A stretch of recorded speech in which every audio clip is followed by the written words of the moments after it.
All right, welcome. I'm Mr. Williams, and this is Blake. looking at the camera when you're talking to Blake. Blake.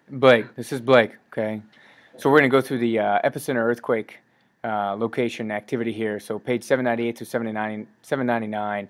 I'm going to walk you through it, and Blake is going to kind of help us a little bit here and there. So at the very top of the page, it says that you need to follow the directions found on 798, 799 to complete this earthquake epicenter lab activity. Now, you do not need a piece of graph paper. You do not need to make a box that it tells you in the first couple steps, because we've got that right here on the screen. Okay. First step that we actually need to complete, though, is using a scale of 1 centimeter to 200 kilometers. We need to draw a distance just below the rectangle on the white paper to actually make our scale. So it looks a little something like this down here, whereas 1 cm, right, Blake? Yep. 1 cm equals how many kilometers again? 200. 200, that's right. Oh, what happened to my marker there? There we go. 200 kilometers. Okay. Then step 4 tells us what? Within the rectangle, place a city 400 kilometers from the north edge and 400 kilometers from the west edge. Okay, so city A is going to go 400 kilometers from the north, 400 kilometers from the west. Therefore, it's going to be in this top little corner here, and it's going to look like it's right about here. Okay, and this would be city A. Now, how might you do this? Not on a computer. Well, you use a ruler. So we said 1 centimeter equals 200 kilometers. So we would take 400 kilometers and divide it by what? 200. And find out that we need to make it 2 centimeters from the north, 2 centimeters from the west. Another step that it mentions in the book is drawing a little arrow right here and making north the top. That means it's south right here, and it's west right here, and it's east right here. Okay? Boy, it's not really keeping up very well, is it? Oh, well. It's an interesting looking E. There we go, west. Okay? So city B, what's it tell us for city B? 800 kilometers from the north edge and 800 kilometers from the east edge. B ends up being a little bit in here. Again, I'm not measuring here. You're going to have to. And C? 1,200 kilometers away from the south edge.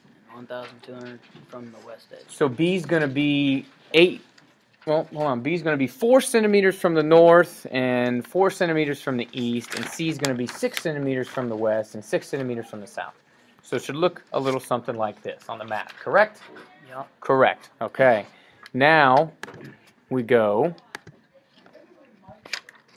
and we get to this page. Okay, so we start filling in some of the data. All right? So we've got our P wave arrival time and our S wave arrival time. And two things of data I did not put in here is that this is actually, what is it for city B for the S wave? 8 minutes 45 seconds. 8 minutes and 45 seconds, right? I'm gonna make this picture a little bigger here.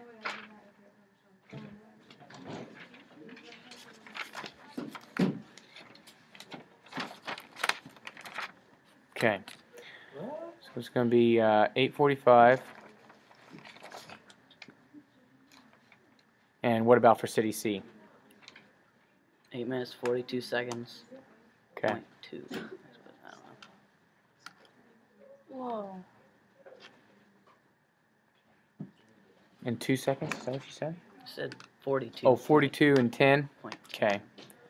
So 8, 42, and 10 seconds. Okay? So the time differential. If you were to have to sit in that chair from 8:41 to 8:45, how many minutes would you have to sit in that chair, Blake? 4. 4 minutes. But we've got 15 seconds taken out of it, right? So what's the time differential for city B? 3 minutes 45 seconds. Gosh, my goodness. Math whiz.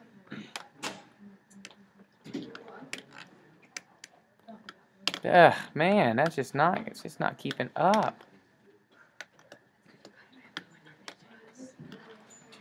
Okay. And what about city C? 2 minutes 30 seconds. Oh. What's up, guys? I got people gathering. We've got stuff. I got done with that. Okay, did you check it? 11, gotcha. So do I take the quizzes now? We're in science Olympiad and we have to do forestry, and somebody told us you can't book about trees and plants. Yep. And last time we failed because we read the instructions wrong and Yep. we didn't bring a book. Oh, it happens. I think we got like 1 point right. I think so too. I think we got lots. I'm being positive. I'm being very, very optimistic. Ooh. Okay. Thank you. Thanks. Welcome. Okay, now, Mr. Uphaus, here's where we got to start doing some actual science stuff going on here, okay? So we've got the time differential, and that's good because the time difference it directly correlates, it directly is related to the distance of that city from the location of the earthquake or the epicenter. And we have all this information right here in our table, data table 2, okay? All this information is big information. So we're going to use this information, we're going to plot it on this graph over here, and then we're going to use the graph to give us the distance to the epicenter for each one of these towns, okay? So the graph could be considered or be called distance to the epicenter, and our y-axis is going to be the time difference. I'm abbreviating it with a little cursive T there, and I'm just going to put D-I-F-F for difference. Okay, and then x-axis, what's going to go on there? The distance. Distance. Boy, gotta write super slow here. Okay, so what's our first x and y coordinate when you plot here? Like right above the 1 at the 500 mark. Okay, so 1 minute and 20 seconds at 500 kilometers. Okay, so the time differential between the primary waves and the S waves, if it's 1 minute and 20 seconds, the distance traveled by the waves has been 500 kilometers. Right about there? Does that look good to you? Yep. Okay. What about for the next one? 2 minutes and 12 seconds. Right at 1,000, right? Yep. And 1,500? They don't got one for 1,500. Sorry, 2,000. 3 minutes, 36 seconds. So that's right about 3.5, isn't it? Yep.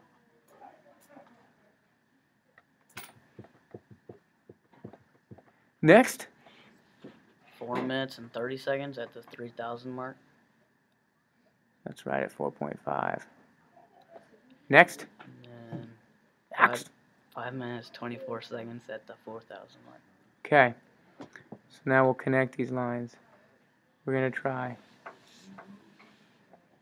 Oh, Mr. Williams. Boom. Nice. I like that. Teamwork, Blake. Okay. So now we're going to go ahead and we're going to use this graph, Mr. Uphaus, to figure out. Yeah, just go ahead and throw those there. Just throw them anywhere. Yeah, I'll move them where they need to be. So now we use this graph, right? Because we have time difference, correct? We've got the time difference right up here. Okay, so we've got the y-coordinate. Now we just need to find the x-coordinate. And then we have the distance to the epicenter for each one of these cities. And then we can map that distance using a protractor on the map itself. This side right here. Okay? So 3 minutes. So we go over here to our graph, and we go over at 3 minutes, and we see where it intersects the graph. So it's right at about 1,500, right? Yeah. Okay, so distance to the epicenter, 1,500. For city B, we got 3 minutes and 45 seconds, so that's going to be right between 3.5 and 4, okay? So we'll go over and we'll cut right across the middle there. We'll see where it intersects, and it's like between 2,500 and 3,000. That's what I've got, so like 2,750.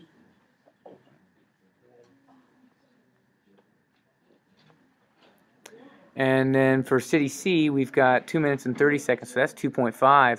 Bam, right there between 1,000 and 1,500, so I got 1,250. Now, how do we find the actual distance on our map, though?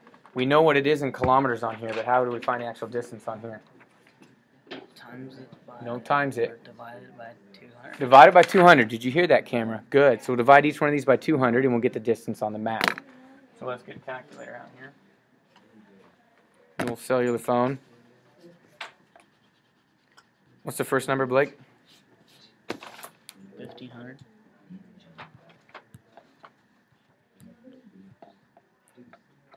I got 7.5.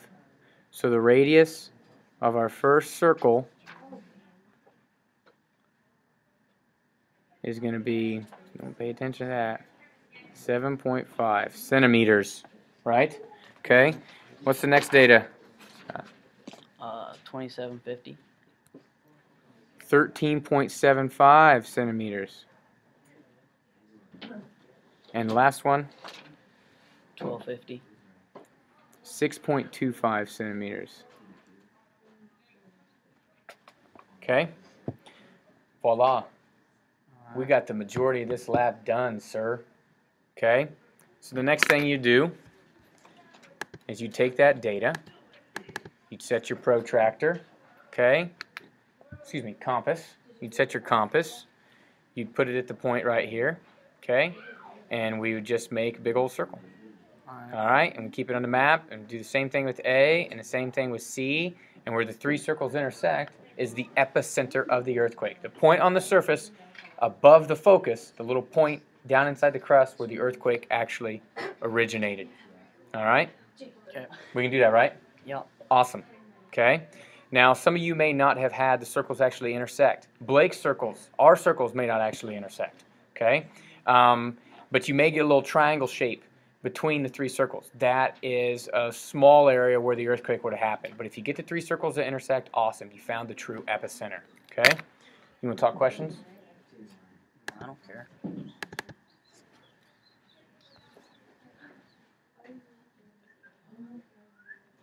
So determine the arrival time difference between P and S waves that traveled 2,500 kilometers from the epicenter. Pretty simple. Use this data up here, right? You know what 1,000 is. You know what 2,000 is. You know what 3,000 is. What's right in the middle between 2 and 3,000? 3.7 minutes. No. What's right in the middle? Oh. 2,500, right? Yeah. So then we just find what's the time right between 3:36 and 4:30. 3.7 minutes. So what's 0.7 of 60? Because you need seconds, right? You want to give a minute and second answer. Oh, all right. Yeah, so you want to know what 0.7 of 60 is, so we'll have to figure that out. Okay? Estimate the distance between P and S waves that travel in 3.3 minutes. We can use our graph, right? 3.3 is a little less than 3.5, so we'd intersect right over here. I've got about, 2250. Right? Okay? Calculate how much closer to the epicenter an A is compared to B. Well, that's easy. We've got the distance to the epicenters mentioned above, don't we? So we just have to subtract them and find the difference there. Okay? As for the conclude and apply, you need to tell us about the relationship between the time differences and these distances. Do you notice a trend between these numbers in each column?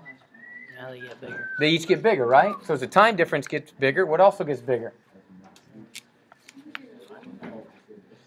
The waves? The distance traveled by the waves, absolutely. Evaluate the potential danger in City B. You just need to compare City B's location of the epicenter to the two other cities. If you're further away, do you think the earthquake's going to be nastier or more calm? Calm. Calmer. There you go. Infer how the arrival time difference between P and S waves changes from locations to the closest to the epicenter. That kind of piggybacks off question 2, doesn't it? And then identify the possible sources of air. Whoa, could we have some air in our graphing process? Is our graph perfect? No. No, it's not. So we could have some air in the construction of our line graph or the placement of our coordinates. You could also have some air in the utilization or the execution of your compass abilities. Maybe you can't make a circle with a darn using that instrument. So you've got some room, or you've got some types of air that you can talk about there. Explain why 2 sets of seismic data are not enough. I'll let you all figure that one on your own. Give you feedback after you turn it in. All right. Has this been good? Yeah. It's been a good time, Blake. Blake's enjoyed this. All right. Later.